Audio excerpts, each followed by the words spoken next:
Lions Rock Productions. This is Jay Moore. This is Greg Cruz. This is Bryce Vine. This is Dexter from The Offspring. This is Nathan This is Sebastian Younger. This is Daryl Ames. This is Stewart Copeland. This is Mick Gillette. This is Andy Summers. This is Dr. Bob Greenberg. This is Gabby Reese. This is Rob Bell. Hey, this is John Leon Guerrero. Hey, and this is Pete A. Turner.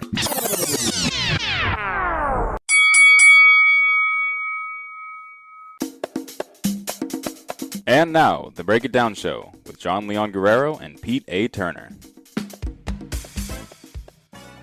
Hey, everybody, this is Pete A. Turner, and we have an album fight for you. I cannot believe it. This is exciting. Two huge albums that were for their time, and they come from the same era. Very, very important albums. First one is Peter Gabriel So, and one of the fun things about this is we've had a bunch of people from this album actually on the show, so that's pretty damn cool.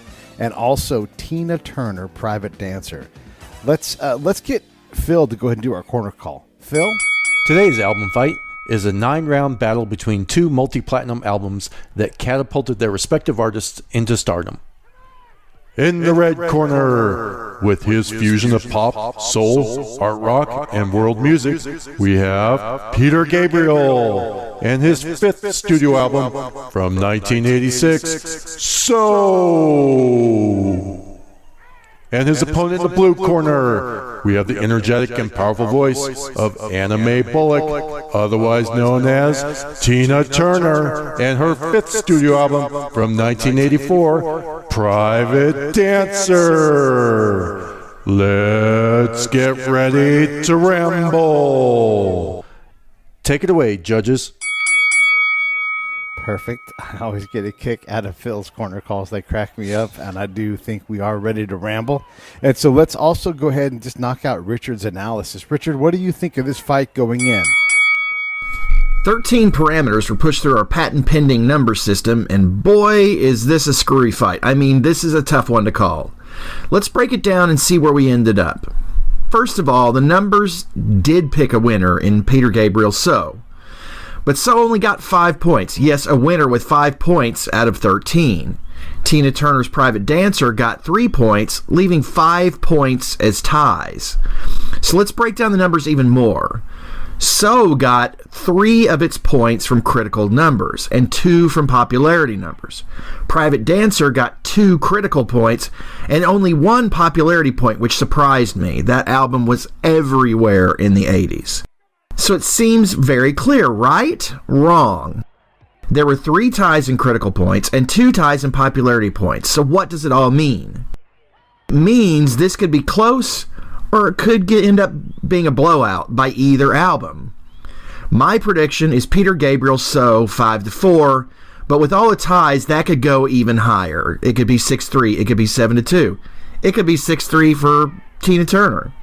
But I'm saying 5-4 for Peter Gabriel So, but it all depends on who's judging the fight. It's a weird one. Let's see what the judges have to say.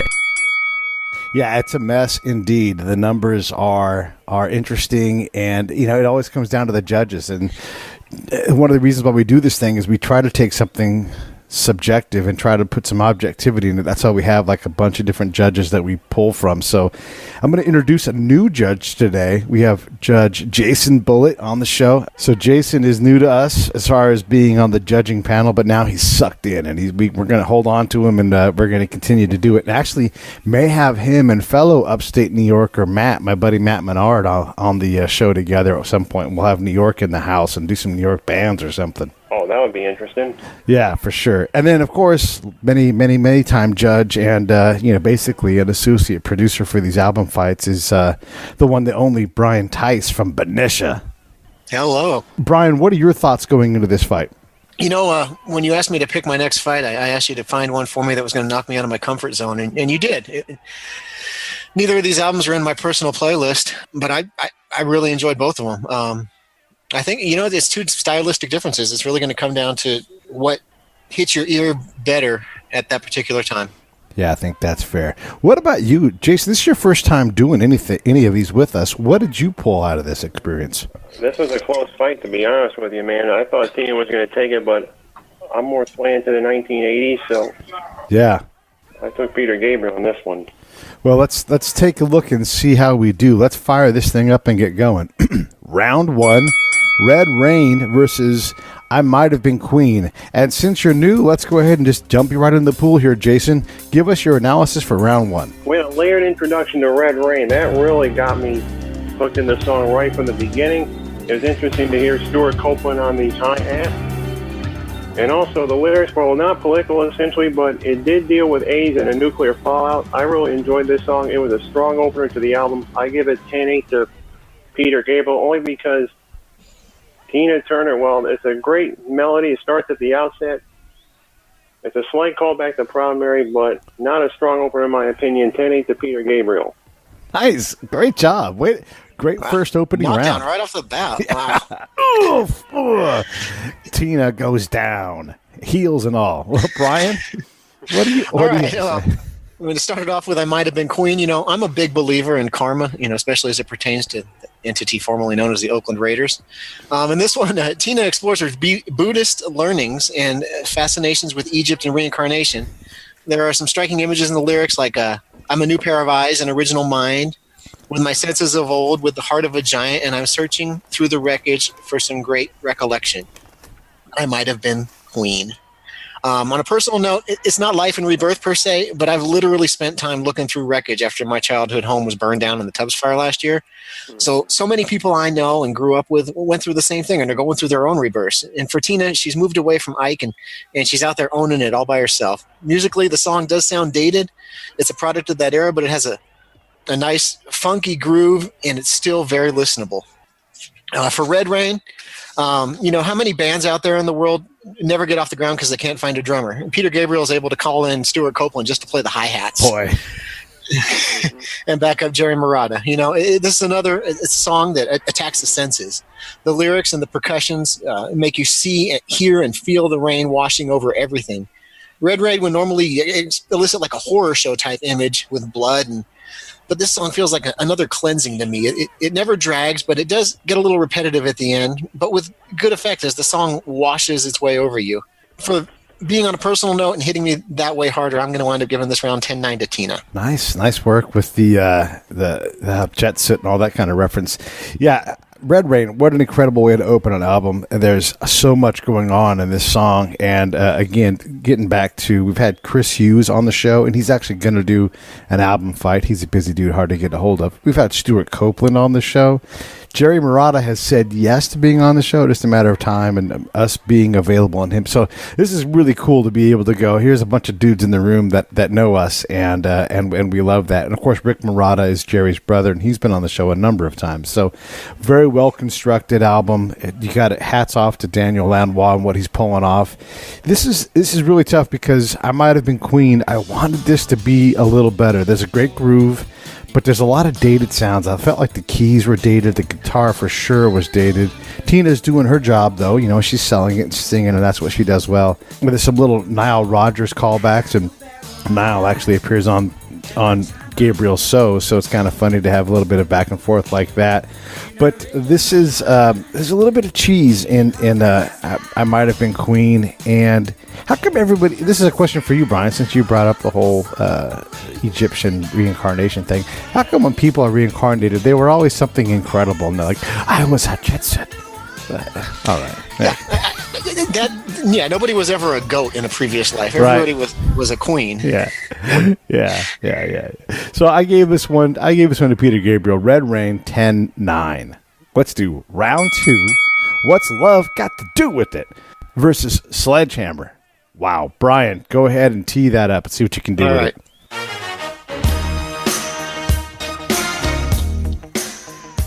Sledgehammer. We got sexual innuendo and Memphis horns, and that's almost always a winning combination for me. Plus, you know, even though Pete tells me not to factor in the videos, I'm an MTV kid, and I've seen this video 1,000 times. I like how he plays the wordplay. He has little ear and mind tricks. The last third of the song, he says, "Won't you show for me and I'll show for you," right? Will you show me what you got and I'll show you what I got? Or will you show for me, like, will you drive me there and I'll drive you there? Or combination of the two. I really like the way that plays out. For What's Love Got to Do with It? This isn't the title track of the album. We'll get to that one later, but this is the name of the biopic. This is the title track of Tina's life. And it's gritty. It's no holds barred.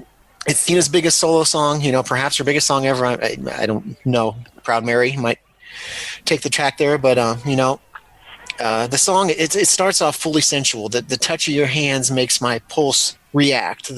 It's physical, only logical. But don't fool yourself. This isn't about love, and I ain't got no time for that. It's too much trouble. It's a great round, but in the end, I wound up giving it to Peter Gabriel 10-9. Just I think the song has more dynamic elements to it. Yeah, boy, I agree with you. And you know what? I can't really fault you for watching them. These videos are part of what make this album. They hit that sweet spot where videos, to have a video that really did. Peter Gabriel's in charge of all of this stuff, so it is a part of the song. I don't take it into fact, but I can't blame you for doing it, because how do you escape it? What's love got to do with it? This is more like it. This is Tina's voice showcased. It's powerful and moving. If we're gonna see Tina win this fight, it's got to be this. She's got to have the mic, and everybody else has to kind of get in line, and everything's about building her up and letting her voice take the stage. I love that Donna Summer sat on the song for years, and we got to hear Tina's version instead of Donna Summer's. Not that Donna couldn't pull it off, but wow, both of these songs are hits though. So that fluted keyboard sound that opens up, I love that. Manu Katché again getting mentioned on the show. We're going to have him on soon too. That's pretty cool. I love the choice though. This is what makes the difference for me, and you guys probably know this about me. If there's brass in the room, if you're going to play the real instruments, you're going to elevate the song in a lot of ways. Everything's there. Lanois knows how to put everything together. He's in rare form in and of himself.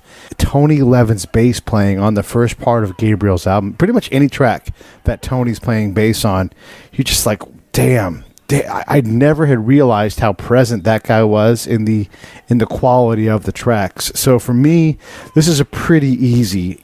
What's Love Got to Do with It is a very good song, but where Gabriel gets, I think, is just very, very much. It's close, but it ain't that close. 10-9, Peter Gabriel. All right, Jason, what do you have for round two? Well, I was a little kid when both these songs came out. What's Love Got to Do with It? Sledgehammer. They said don't count. You said don't count the music video. Well, guess what? I'm gonna factor it in there just the same. You got that weird open brass hits, and then we're off to the races. Memorable song. The one knock though is the last line of the lyrics do get kind of repetitive. Now this was a close round. I said Tina Turner, just like track one of Peter Gabriel's album. There's a nice layered opening. The synth pop classic Heaven 17 getting involved. Yeah. It was a close fight, but I'm giving it 10-9 to Peter Gabriel. All right. Well, moving right along. Let's go round 3. Don't Give Up versus Show Some Respect. So things that I wish would have happened. I wish Dolly Parton would have taken the offer and sang this instead of Kate Bush. I have no problem with Kate Bush singing it. She does great. But I super love Dolly Parton, who she is, what she does, and what she delivers. And this song, sort of, with that oaky sensibility, and that, we're, she's from West Virginia, same kind of thing where you have, like, we're a couple, and that, the pop is like, he's like, I'm trying hard as I can, I just can't seem to catch a break, and she's like, don't give up, keep going, and they're just, it's like a love song, but it's a very interesting way to do a duet where it's kind of this call and response kind of thing, but it's just tender, and I just love the hell out of this song. And again, Tony Levin, damn, it's fantastic on the bass. He's the guy I pulled out of this whole album. Like, I've got to pay attention. I've got to reach out and try to have this guy on the show. Turns out he's got one of the oldest blogs on the internet. It goes back to the mid-'90s, and it's about his music playing life on the road. So that is just fantastic, and his playing is so, so great. Show Some Respect. This song sounds like filler from the jump. This is very 80s bass line, and I just think Tina takes a knee here. She gets hit in the ribs and folds up, and even though she's on heels, and she's going to say she slipped, and I'm going to say, yes, you did. 10-8 Peter Gabriel.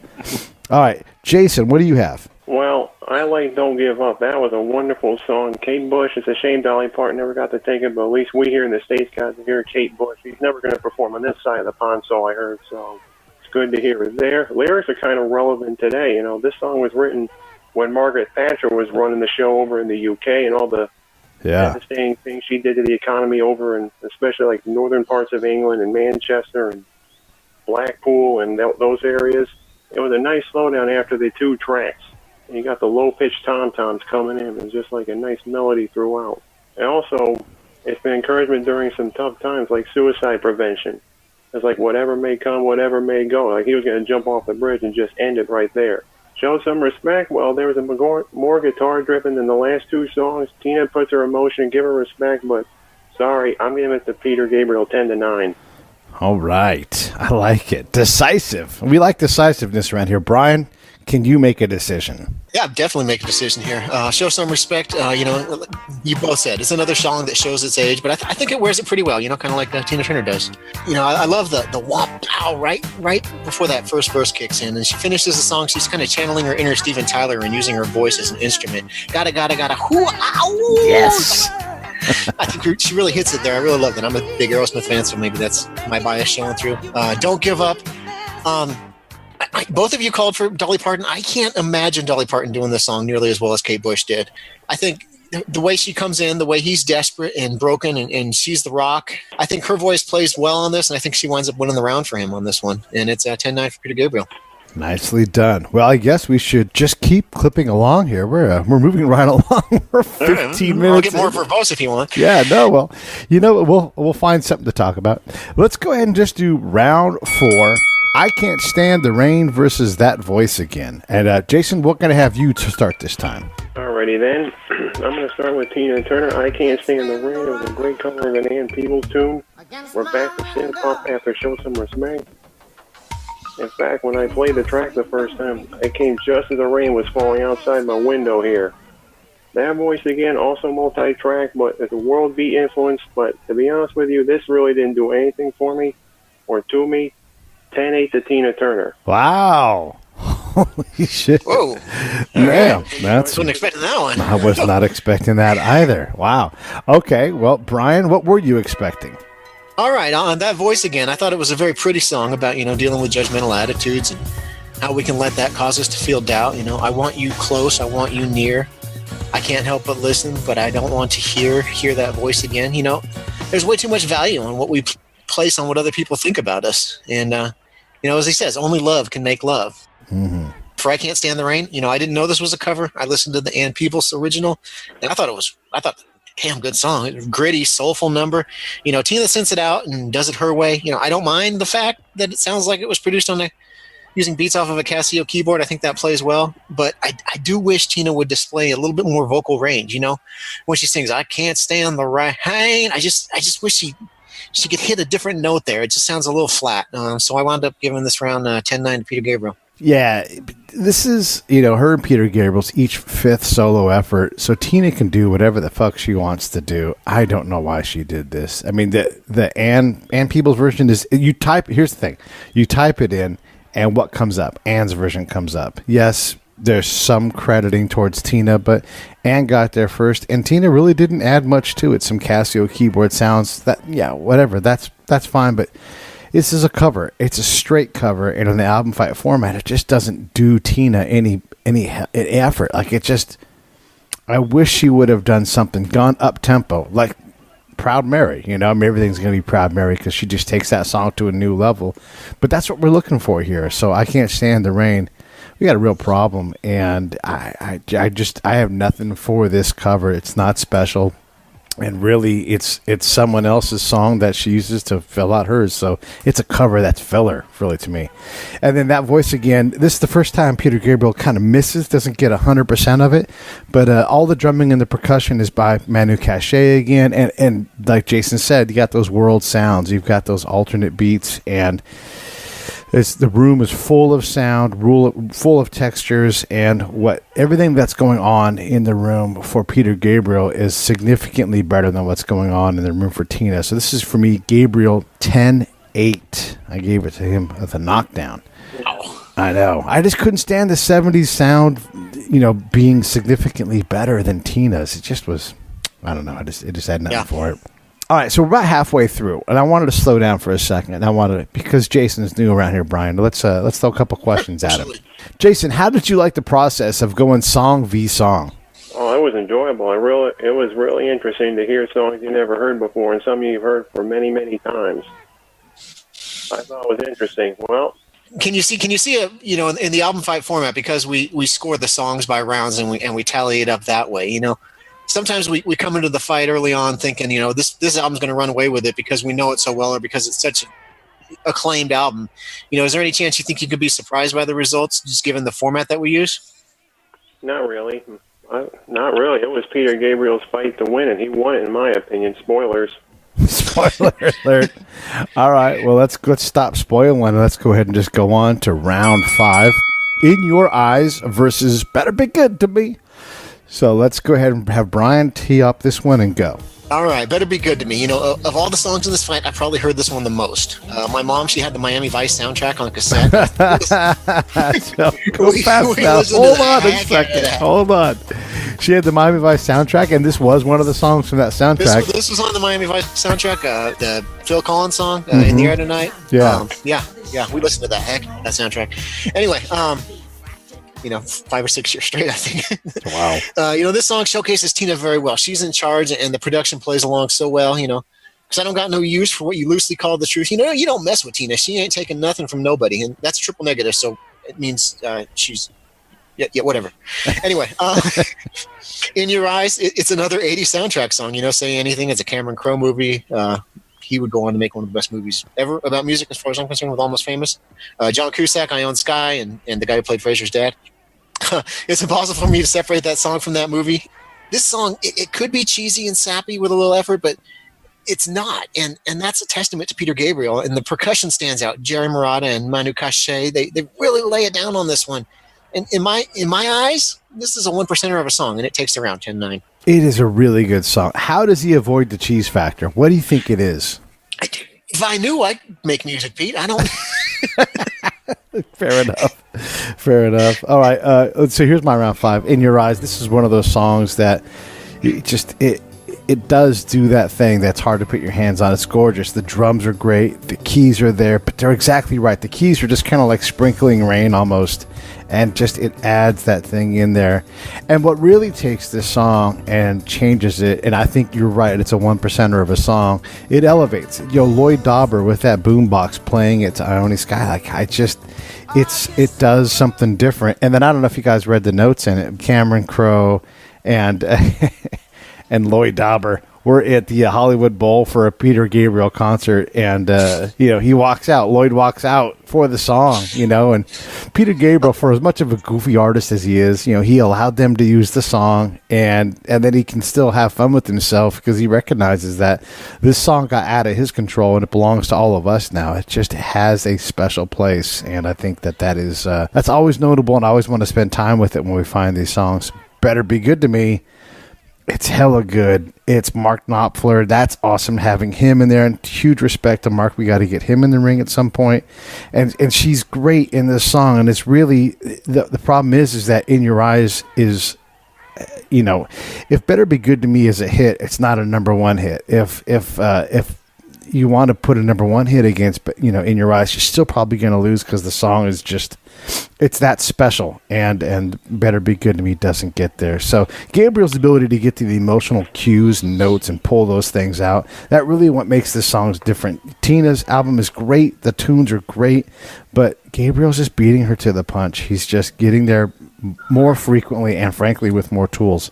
Jason, how did you see round 5? Well, round 5, I'm going to start with In Your Eyes. It is a very influential song. It was, as you said don't count music videos. Well, I'm going to factor a movie into my decision. Not that I have to, but if you guys are probably of a certain age where you remember the movie Say Anything from 1989, as mentioned, you got John Cusack's character holding the boombox outside Ione Sky's trying to woo her before they just graduated from high school. I've heard about the movie. I haven't really seen it, but there's that iconic scene, just raises the boombox out her window. And, of course, you have Yusu and Dor getting involved in the end with that little African chant. That was the icing on the cake, in my humble opinion. This was another close round. There was quite a few of them in this fight, I should say. Better Be Good to Me. Untitled alone, a great responsorial hymn would be I'll Be Good to You by the Brothers Johnson. That's what it sounds like. Tina's wearing the pants in this relationship. There's a gradual bump in vocals, and also with each chorus, Tina Turner introducing a little sprachgesang or talk singing spots. This is a tough call, another close round, even though The guitar does provide balance, not too much synth involved. I'm still going to give it to Peter Gabriel 10-9. Wow, hell of a round. Good job. Round 6. Let's Stay Together versus Mercy Street. Okay, so here's the thing. I know the audience doesn't all understand this, but when we first started doing this, we were trying to avoid greatest hits albums because that's not fair to go against an original piece. And we're working on putting some greatest hits stuff together, but also covers. And we've learned a lot about covers, that certain covers can be good. They can, if you take over the song, if you do something really special with a new arrangement, this isn't that. This is a straight cover of something that Michelle Williams, Seal, Roberta Flack, Boyz II Men. But this song belongs to Al Green. And if you want to come in and sing it, you're singing, in this case, an homage to Al Green. And that's great, but it's not going to be great against an original piece of work. So it's going against Mercy Street. And this should be a knockdown, but Mercy Street is Peter Gabriel not quite getting it, in my opinion. So Tina submits a cover, and Gabriel submits an original piece, and really for that reason is primarily the reason that this is probably the low point in both albums. This is probably the point where the two rounds are the weakest, but I'm still going to go 10-9 for Peter Gabriel. Brian, what did you have? I got to come right out and say, jump off right off the bat, I got a problem with this song, Mercy Street, and I'm going to talk about it. I'm going to make a quick PSA to all the Break It Down Show listeners out there. If you're feeling down, feeling suicidal, find someone to talk to. Friends, family, call the talk line. Hell, reach out to me if you need to. I'm not a therapist, but I'll talk to you.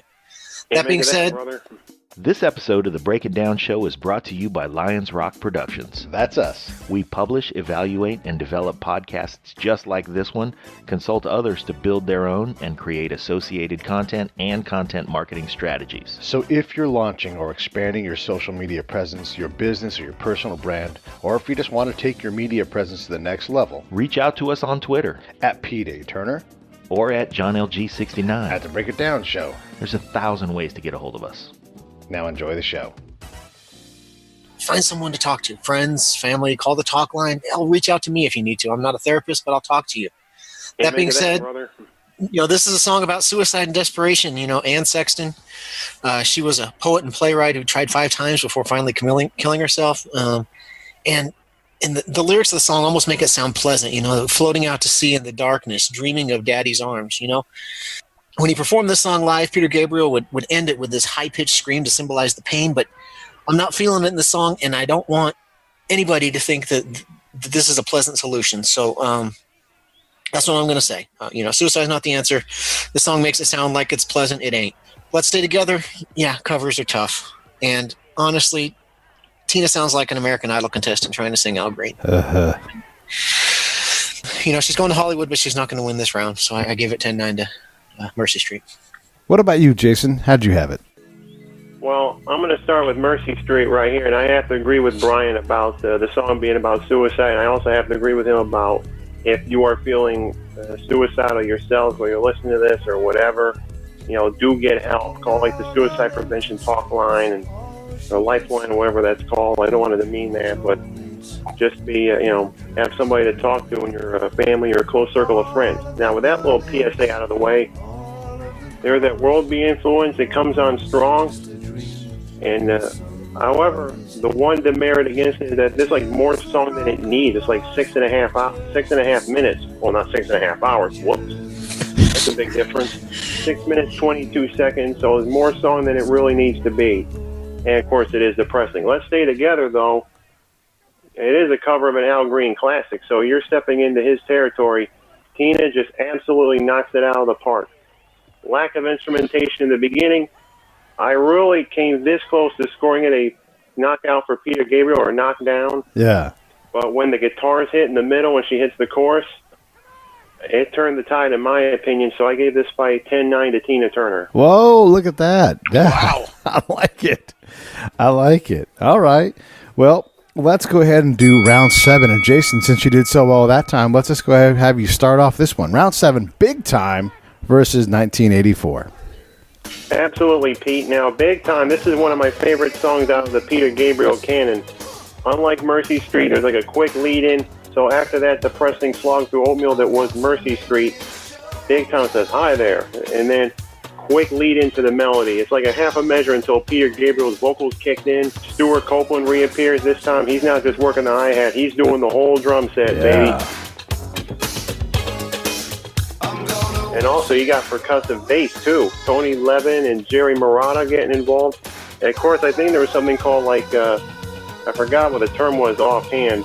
It's like you could just take drumsticks and just put it on a bass guitar and just hit the strings that way. And, of course, the great theme here of this song, like, there's aspiration towards realizations and the consequences of hitting success. You know, this person grows up in a small town, like, I'm going to hit it big. And, of course, it almost got a little saucy toward the end. Lyrics-wise, it says big, big, big, big, big, big. He just ends it big, because he was going to say big, big, big, big, big, big pants. And I think we all know what we're talking about. I don't want to get into that detail. We all know. 1984, David Bowie helping out with Tina Turner. You know, Apple Music, when I listened to this, it has the last track on the album, but this was number 7 in the queue. A nice pick-me-up after Let's Stay Together. And, of course, the feel of sorts towards George Orwell and Big Brother. And I got to give the credit to Martin Weir, Greg Walsh, and Nick Plytus, the electric drums, the programming, and also the piano synthesizer. I mean, give Tina Turner credit, but I'm going to go for Peter Gabriel. I score at 10-9. All right. Brian, how did you have this round? For 1984, like Jason mentioned, it's a David Bowie song. I wasn't familiar with it before this fight. You know, my first impression was hearing Tina's cover, and I thought that it suffered from 80s excess. Boy. You know, there's just too much going on with all the synth sounds. I did go back and listen to Bowie's version, and it sounded like a pre-disco 70s funk sound. And I think Tina updated it to the sound of the 80s. It makes sense, but it just doesn't make it sound good to me. And it's big time, which, you know, okay, it's another MTV song.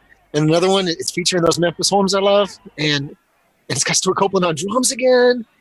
And, you know, we come off a song that features 80s excess to a song that's about 80s excess. You know, the 80s, you know, embodied success to excess. And, you know, I'll be a big noise with all the big boys. There's so much stuff I will own. In the end, he owns this round. It's a knockdown, 10-8. 10-8 for the knockdown. Wow. All right. Big time. Yeah, it's just that. It's a bigger idea. It's a bigger song. You know, it's back in the era of big music. You know, U2, Midnight Oil, these bands that had the big sound. And this is exactly what Peter Gabriel's doing here, because guess what? Daniel Lanois in the room with them. So that has this big sound. And I don't know how they do that, but they pull it off. And I love the lyrics. And I don't think Peter Gabriel's a world-class, fantastic lyricist in terms of among his peers. But I think he gets to a good place here because there's a little bit of self-parody. And he talks about how, you know, he's big time and he's getting fatter. And, you know, it's just there's excess everywhere. And like you said, it's a very, very representative of that time with the 80s and very centrally, internally focused on your bigness. So I really, and come on, look, the song is awesome. The bass line and like you guys said, the rhythm section in this song is just fantastic. I love everything that they were doing. 1984. So I think Bowie's version is much stronger. I really didn't even want to hear Tina's version. And when you hear Bowie's version, it was much more Orwellian in thought and feel, whereas Tina's was much more like biographical of the 80s almost. And I'm like, wait, how did they manage to pull that off and be in different things? The lyrics are still that, but I just did not care for this song. I didn't like the choice. And if you're going to cover a David Bowie song, pick a good one. For crying out loud. Why pick this one? So Never cover Golden Years. Yeah. You know, so many other songs. You want to pick something for sure. He's got so many great ones. How about, I don't know if Heroes was out yet, but I'd love to hear her sing Heroes. I'd love that. But she didn't. Yeah. She sang 1984. So for me, this is a 10-8 for Gabriel. I wanted so badly for Tina to show up with something against Big Time, and she did not do it. Let's go ahead and go into the penultimate round. Round 8. Brian, you're going to lead us off. You got Steel Claw versus We Do What We're Told. All right, we do what we are told. You know, coming off a knockdown round, he's winning big on my fight card. Peter, he should be going for the kill here, and he doesn't. Oh my gosh, I hate this song. I guess it's ambitious. You know, he's trying to tell the story of Stanley Milgram's social experiments. You know, involving you're shocking a guy in another room. I'm going to keep turning up the dial. You just keep shocking him. The Radio Lab episode about this is great, but this song, I just can't do it. You know, Tina Turner, she got knocked down the last round, right? And I think while she was down on the mat, she reached under the ring apron. Yes. WWE was there the night before. She pulls out this steel claw, right? Yes. And now she's ready to rage. You know, this song is loud and it's fast, and she's angry, right? Yeah. You can't turn away from the cold law. The steel claw is out to catch you. You know, meanwhile, Eddie's on the West Coast. He's making out with some sweet senorita up in Frisco. I hate the fact that she says Frisco, but we'll get past that. But the odds would turn out even, you know. In the end, Tina came back. She knocked him down. It's 10-8 steel claw. Wow. Holy cow. I wasn't expecting that. That's fantastic. All right. So for me, Steel Claw, this is what I realized. So last week we had Billy Idol in the ring, and Billy Idol, of course, is great. This sounds like a Billy Idol song. You know, like, yeah, Steel Claw. You know, and it's kind of had that upbeat pace, and I would love to hear Billy Idol sing it. I don't necessarily need Tina Turner singing it. She could pick anybody in Hollywood who writes songs, anybody. And she picked this song, and I'm just like, why? Get Tony Levin in there with you to play bass, and pick something where you can just burn the tape out of the cassette tape, because that was that era back then, and just sing something from the heart that's soulful, not some stupid song about a steel claw. I don't know why she picked this, and Peter Gabriel just continues to deliver his fist to her mouth and just continues to beat her. And even though at first was going to score this for Tina Turner. Let me say that up front, or I guess in the middle, because we're past up front. But here's what happened. I realized that Peter Gabriel, because he's crazy, okay? He does whatever he wants. He's super artistic, and Daniel Lanois had him calm down. But it's like now he's like, I've been fighting my fight. I'm ahead. I'm going to do what I want these last 2 rounds. Leave me alone, Daniel Lanois. And then he puts his mouthpiece in, and he goes out, and he gets all drunk monkey style or something. And it just stops making as much sense. You know, he's like, it's so... Like, you had these great, Big Time was the song before this, and then, you know, We Do What We're Told, and this is sort of his Orwellian 1984 song, and I'm like, why did you do this? This is like your best, most approachable album, and you really were putting together a magical thing, and then you took us on this left turn, and I struggled to follow, but I could not get over the fact that Steel Claw was just such a throwaway of a song. I hate to say that. That's so unfair. But I couldn't do it. You know, Peter Gabriel really is winning this fight, and as a judge, I'm a sucker for that. You know, Tina's not doing anything to really whoop him in this round, so I went Gabriel 10-9. Jason, what did you do? I'm going to start with Peter Gabriel's We Do What We're Told. I was first exposed to the song subject matter when I was a college student. There was a psych grad student, and it was the subject of her thesis. Now, back to the song here. You have Al Shankar on violin. He does a great job there. Peter Gabriel doesn't do a bad job with the vocals. He doesn't oversell them. And plus, the song is the shortest on the album by far. It's like just over 3 minutes long, so it just went by quick. So it's like 1 minute it starts, and the next thing it's over. Then you have like the joining vocals going, we're doing what we're told, we're doing what we're told. That's the one demerit on that song. But it does not hold, however, Steel Claw does not hold a candle to this song. Now, there's a driving hard rock melody. You got Jeff Beck on the guitar. You have a nice solo in the middle 8. It is Billy Idol meets Proud Mary, but you're right, Pete.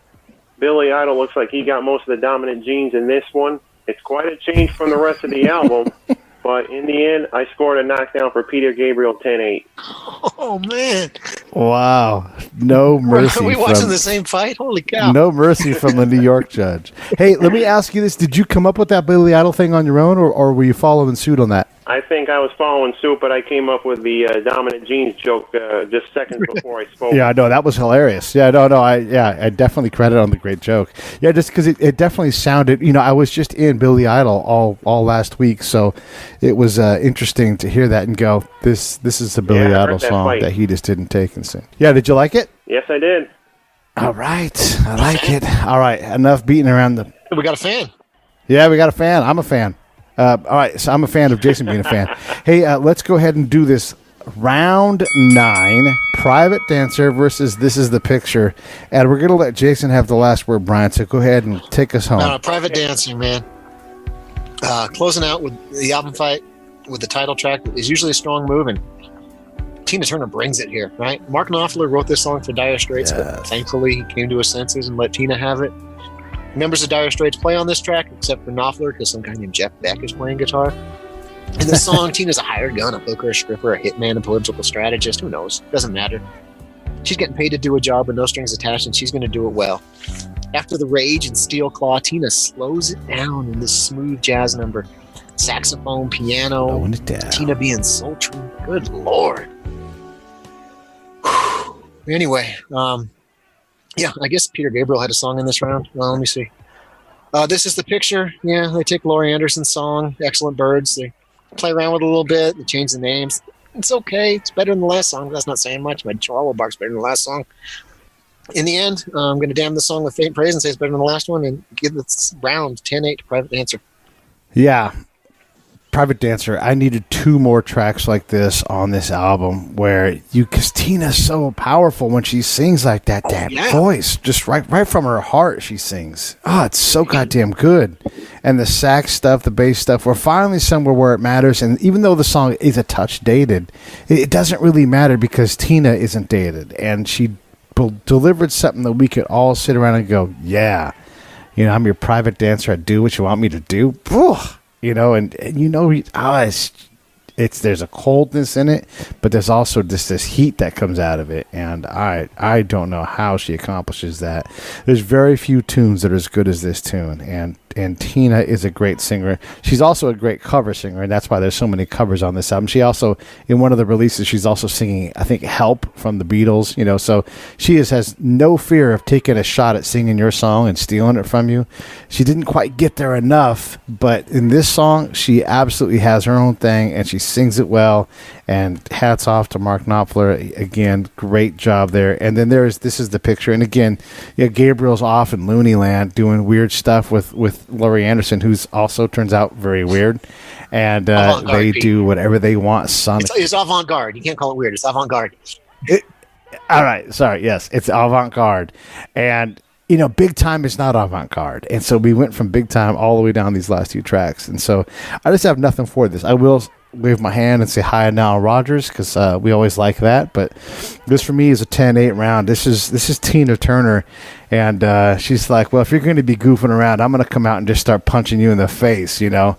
And Mick Goldberg's like, ah! You know, he's yelling, what are you doing? And Tina's just standing over there, you know, just blasting Peter Gabriel. All right, go ahead and bring us home, Jason. I get to bring this home. Well, I'm going to start with Private Dancer, the title track of this album. This is a long finale, 7 minutes, 24 seconds. Not like Mercy Street, where this was more song than it needed to be.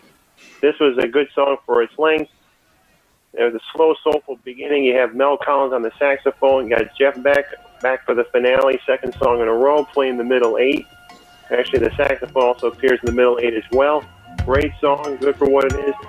It does not, but I'll tell you what, Peter Gabriel does not hold a candle to Tina Turner in this regard. This was kind of a weak finale to the album. The world meets synth pop ethos is there, but Peter Gabriel, Laurie Anderson, the vocals were rather unsettling, and to your point, Brian, this is like game recognized game, as the old saying goes.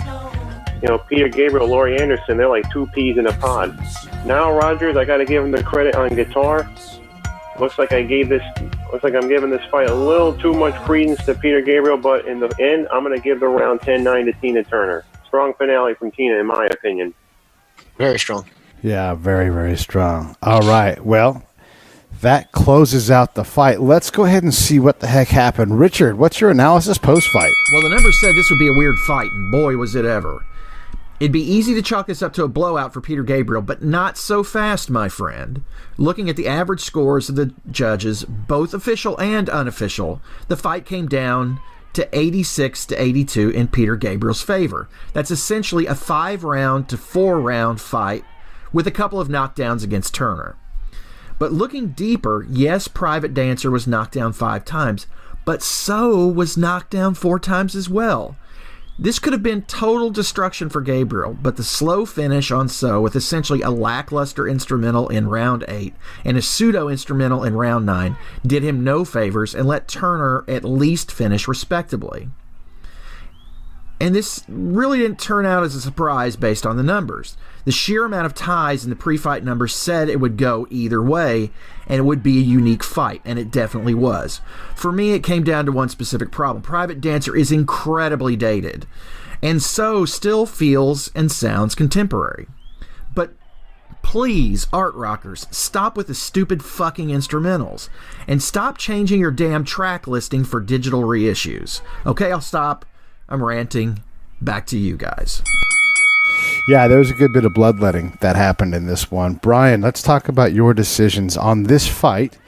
Your scorecard came back, and it's pretty clear. Like, you had this 85-83, a pretty close fight for Peter Gabriel. What gave you the ability to bring it closer towards Tina Turner than, say, I did or Brian or Jason? It was did? the last 2 rounds. He was running away with this fight, and then he totally just threw it all over himself the last couple rounds, and I couldn't stand either of those songs. And I really, unlike the two of you, I really like Steel Claw, and then Private Dancer is Private Dancer. You can't go wrong there. You know, I really wish Tina had more original content. I think she got hurt by all the covers on here. You know, in an album fight, you got to make a cover your own, and she just didn't do that here. So, after hearing the last 2 from 2 rounds, I'm like, you know, we need more Tina Turner. She could totally win this fight if she just had another 3 rounds in her. But you know, it is what it is. Yeah, it is what it is, right? Yeah, it ends when it ends. Jason, what are your thoughts now post-fight, now that you look back and you see, and you've heard the other judges? Well, I like Peter Gabriel a little more than Tina Turner does, and I give Tina Turner all the credit in the world.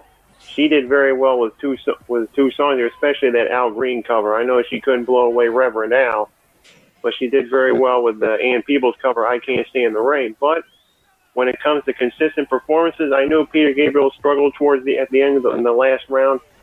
I give Peter Gabriel quite the edge in this round. I only separated 4 points between him and Tina Turner, but Peter Gabriel just took the round. I thought Peter Gabriel's song was a little more enjoyable than Tina Turner's, to be honest with you. Yeah, I gave every round to Peter Gabriel except for the last round. I was not impressed by the Tina Turner album. I was really impressed by Tony Levin and the choices that Daniel Lanois made as producer, and Peter Gabriel too, because obviously he's really running the show. But when I was looking at the alternate judges too, because we had Phil and Mike LePerry have already submitted their scores, and everybody's pretty much the same. Mike had a double knockdown for Big Time to 1984, and I really can't blame him for that, because 1984 it's a cover and it's not a good one. So we definitely agree across the board, and like Richard said, you know, the scores show it. There were a lot of ties in this. It was a messy one for him to predict, and messy one for us to come out with. I'm not surprised by any of this. I definitely stand up, you know, to where our scores are, even though I was a little harder on Tina than you guys were. But man, you know, and so let me of course say the disclaimer: we absolutely enjoy these albums. I remember growing up, and it was Peter Gabriel So and Bruce Springsteen's Born in the USA, Private Dancer. These were the albums that were all constantly played, and like Brian said, they were on MTV all the time. I absolutely love both of these albums, and so that's why we're in there having and comparing them. But we want you guys to enjoy them. I totally enjoyed listening to, as hard as I am on Steel Claw and everything else. I listened and I enjoyed it, and I enjoyed picking out all the details. So don't get the wrong impression. We love this work, and we love doing these fights, and it's just our means of comparing them. Anything in closing, Brian? No, I got nothing. Just, you know, if you're feeling down, call the helpline. Amen. I like it. Jason, thanks for your inaugural effort. Will you come back and do another one with us? I certainly will. It was really great. Thanks for having me. I love it. Right on. No worries. Thank you guys. And seriously, thank you guys. I do appreciate it. It's great to be able to share this time with friends and new friends, and it's great to have Jason around. And I love having a new voice out there. And you know, no one's ever, if you get hit hard in the face with the joke or something like that, Jason, you know it's all just us, just roughhousing on Twitter. So don't ever take any offense to it, and just punch back, because I know Mike LePerry can take it, because I give it to him pretty hard sometimes. So I love Mike, by the way. Mike and I have deep roots, and I convinced him to park his Galaxy 500 22-foot-long car into someone's front yard, and it got stuck in the mud, and he still likes me. So that was just yesterday. We go. Yeah, it could have been. Boom.